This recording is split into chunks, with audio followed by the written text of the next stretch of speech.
Sir, काल राहुल गांधींना संसदेमध्ये बोलू दिलं नाही, त्यानंतर त्यांनी पत्रकार परिषद घेतली.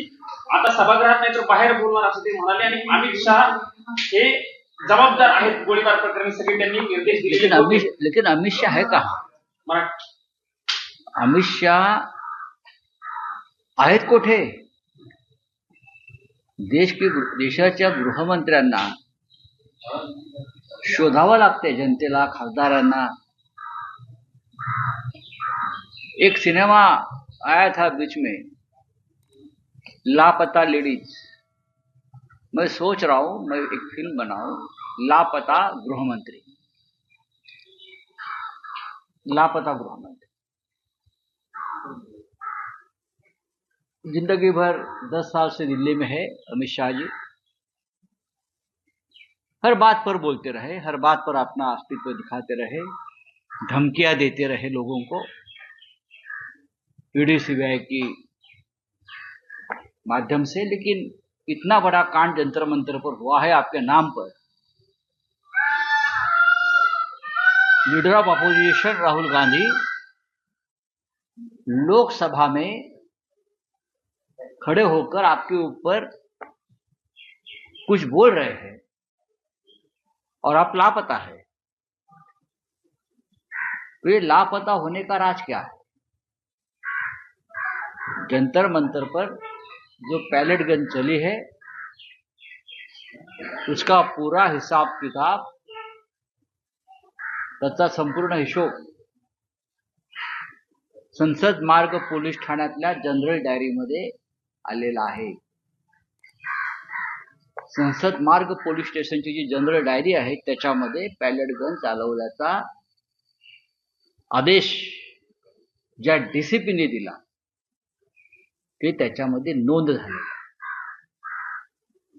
आणि दिल्लीचं पोलीस हे पूर्णपणे हा केंद्रशासित प्रदेश असल्यामुळे त्या पोलिसांचे नेतृत्व, त्यांना आदेश देण्याचा अधिकार हा फक्त गृहमंत्री अमित शहाना.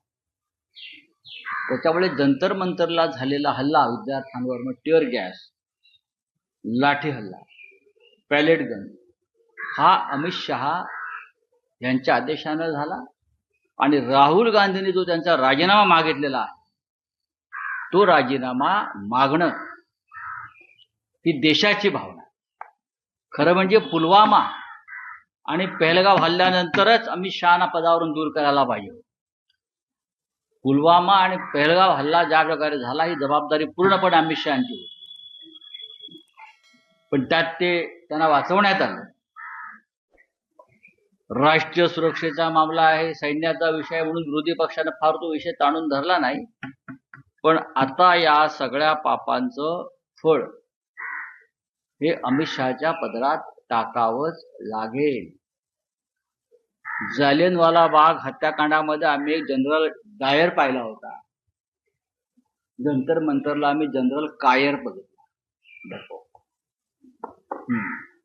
एक प्रश्न आता का शिवसेनेत हा विषय संपला नाही. याच्या संदर्भात असं आहे की 2 मुद्दे समोर येतात. एक तर त्यांनी हे आदेश दिले का, किंवा त्यांच्या पक्षात त्यांना न सांगता हे सगळं घडलं का? काही असलं तरी त्यांनी राजीनामा द्यायला पाहिजे. जर त्यांना न विचारता फायरिंग झाला असेल तरीही जबाबदारी त्यांचीच आहे गृहमंत्री म्हणून. याचा अर्थ तुमचे आदेश पोलीस मानत नाहीत, पण तुमचं लक्ष नाही, तुम्ही अकार्यक्षम आहात. आणि जर तुम्ही तो आदेश दिला असेल तर तुम्ही विद्यार्थ्यांना गोळ्या घालून ठार मारण्याचा प्रयत्न केला. दोन्ही बाजूनी जर आपण पाहिलं तर अमित शहा हे अपराधी आहेत आणि त्यांचा राजीनामा मागणं हे राष्ट्राचं कर्तव्य.